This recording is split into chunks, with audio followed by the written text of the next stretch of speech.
For Williamson County, this is Week in Review. Why did you have to go away? We've been learning about how to write and read songs. Now I have the map I need. At first, we were really pretty skeptical about the assignment, but it turned out being a lot of fun. Good morning, Winston. Every morning, 5th graders at Winston do the morning announcements. Want to send a teacher, class, or friends a candygram? Simply fill out the attached form. We're in PE class doing CPR to these dummies. This week in 3rd grade, we are learning about writing, reading, And we are going to see a play about penguins! We just visited the planetarium and we learned about dead stars and the constellations. And the constellations, they all have a story. Walnut Grove announces Our teacher and classified employee of the year. Teacher of the year, Miss Baum. She helps us with our work when we need help. Thank you, and I love teaching you. This is the classified employee of the year, Mrs. Aston. She's a wonderful computer teacher. The 5th grade students participated in BizTown interviews. They were interviewed by a staff member at our school.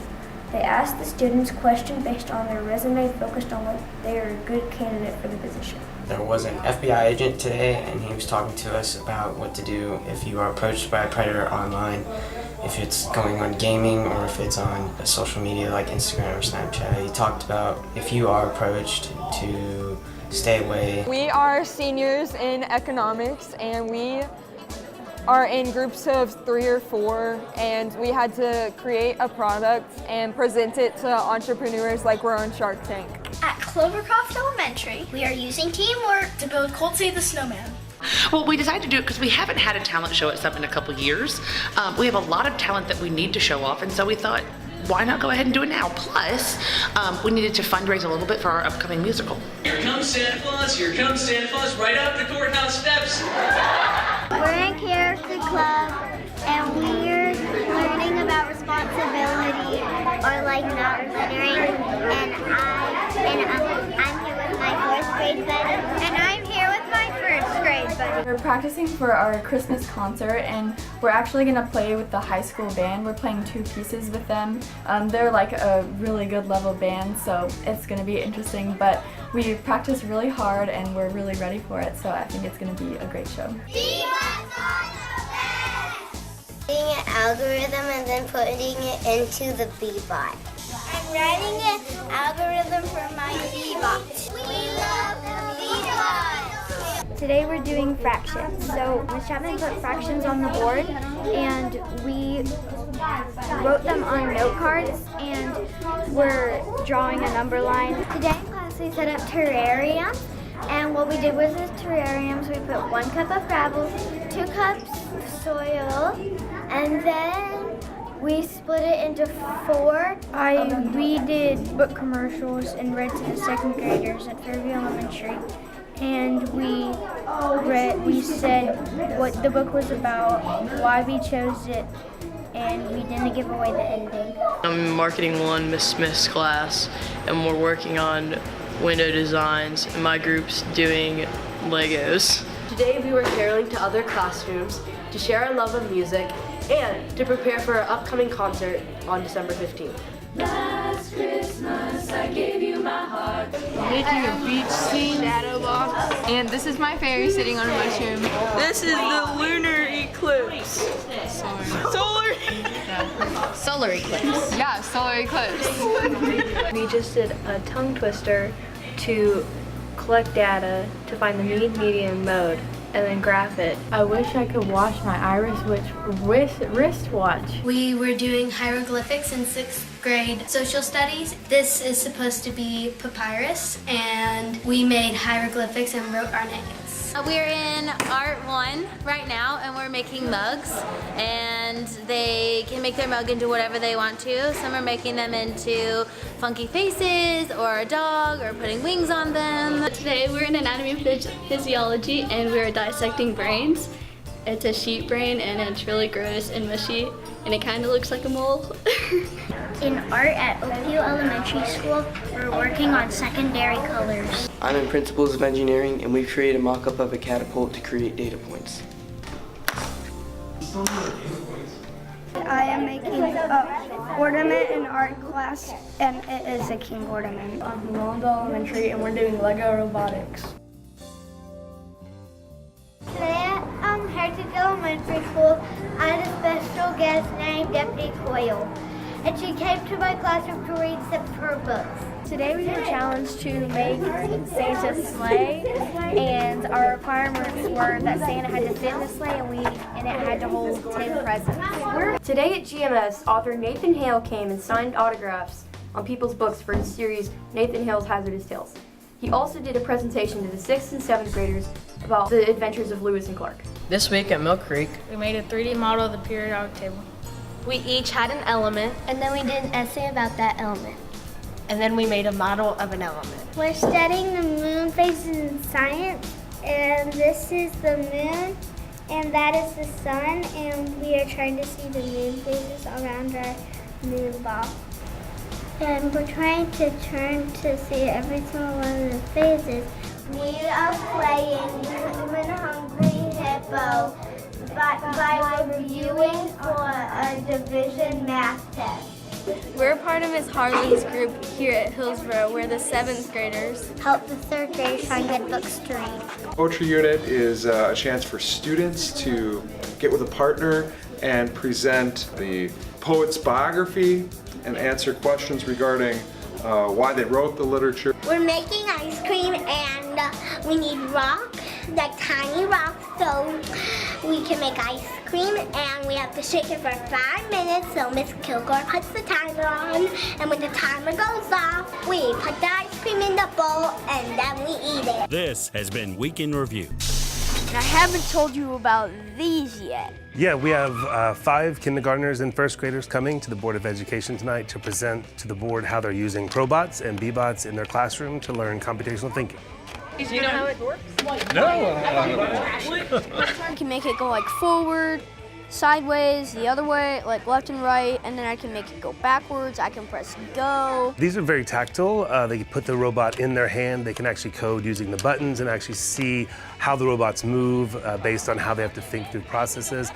All right, where should I send it? Also, it helps them problem solve in the real world when they have to think about where they want the robot to go. Oh no, it went off the paper. It just made a mistake. Come on. The best part about this really is the pathing, so it teaches them to approach a big problem and deconstruct it into little pieces. I add all my backwards in one. Ah, whoops. Here. And then 2. Okay. You have to make a program, and a program is the stuff that needs to get done. can you show me? Yeah, I'm gonna make it do a square. Yes, I am warning. We have to go all the way to the purple cow. You're figuring out what's wrong. So you get into your program and you fix something. And that's what I'm gonna do right now. It's helping them in math, in science, it's able to problem solve a lot more easily, but they just love playing with the robot. So it's been very well integrated in the classroom.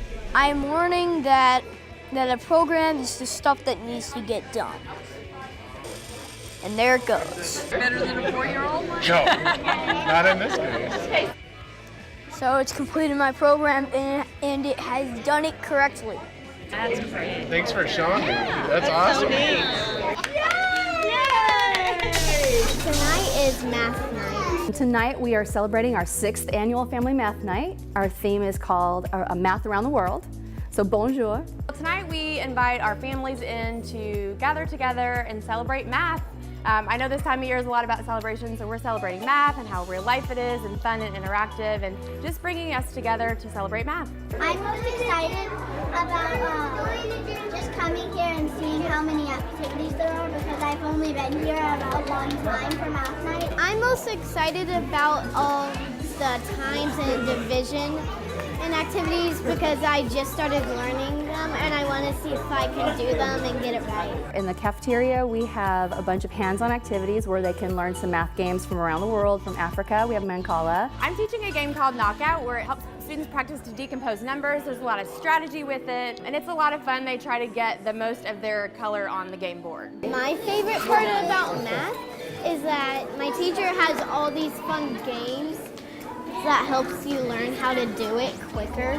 My favorite part about math is pretty much the same as she said, but my teacher makes it to where you can learn and have fun at the same time. We have activities for K2. We have activities for grades 3-5. We have a bunch of STEM activities to building with materials to build bridges. My favorite part was all the math games, and that's mostly it. I've learned plus, minus, and sum. Mostly subtract and adding. Mostly multiplication and division. I knew everything. Math is all around us, and we want them to be logical thinkers and reasonable thinkers. We want them to think outside of the box and just see math everywhere, in buildings, in nature, and we just want them to enjoy math and numbers. Well, sometimes math can be frustrating, but when you bring the fun into it, it kind of gets them over that barrier. And there's so many games involved in math, and a lot of times kids don't realize that they are learning when they're playing games, but they really are. Math can be, you can play when you're doing math. Having the Innovation Fair for our school, Renaissance High School, it's where we show all of our iLab projects. For the past semester, we've been working on these projects that we're all passionate about for different reasons, and now we're showing off what we've done. We give them control over what they want to create. When they start the iLab process all the way back at the beginning of the semester, everyone has to come up with an idea.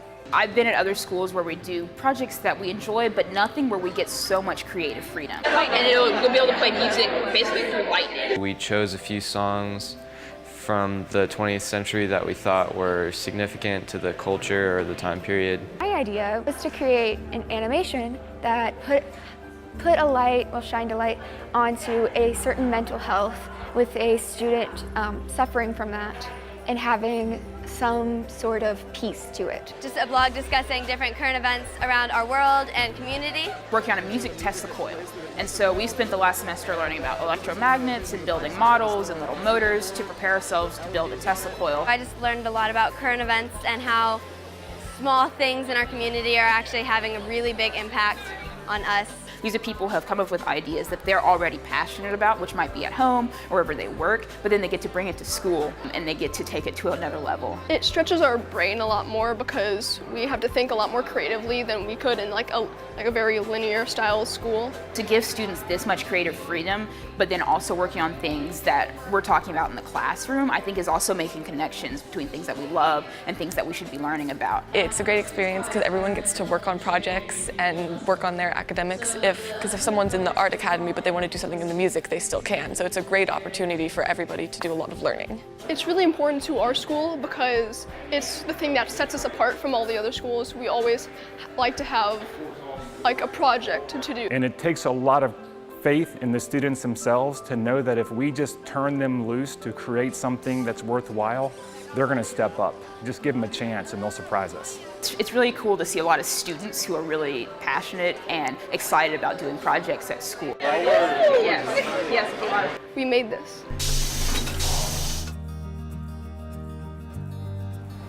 Williamson County Schools has a vision for me. They will provide me with a supportive environment, challenging me to pursue excellence in academics, athletics, and the arts. It's a great mission. The mission is to provide me, all of us, with a quality education, supporting intellectual, physical, emotional, and social development. They want the best. Quality education for me. A team of excellence. That means the best academic leaders, the best bus drivers, the best principals, the best teachers, the best SROs, the best support staff, the best cafeteria workers. They only want the best for me. And it's all to prepare us, all of us, for one thing. My future. My future. Our future. That is a promise to me. A promise to us. And for that, we say thank you. Thank you. Thank you. Thank you. I'm Special Agent Dennis Fetting with Homeland Security Investigations. We investigate crimes on the internet.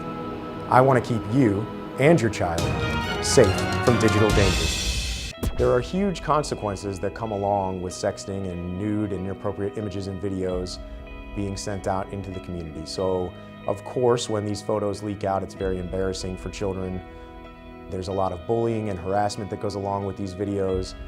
There's school discipline.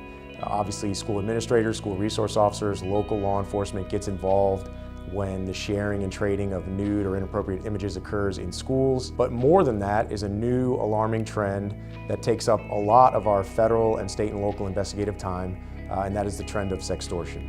And so sextortion is basically blackmail, adult predators blackmailing all children, where they will use a fake profile to get a compromising image or video from a child, and once they get that image or video, they will turn around and then explain, I'm not who you think I am, and if you don't now do all sorts of other things for me on webcam and video, I'm going to distribute these embarrassing images out to everyone in the community, to your parents, to your church. And unfortunately, these people have the ability to do that. One of the most important things that children and parents need to be aware of is the only way to stop sextortion from happening is for images and videos to not be sent out. More realistically, though, is if a video or picture is sent out, or if your child is tricked into sending a video, parents and police need to be aware. Parents need to let law enforcement know so that law enforcement can step in and find these people quickly to stop them from sharing and trading these images online. To report suspected online child exploitation in Tennessee, contact Homeland Security Investigations at 615-664-5501.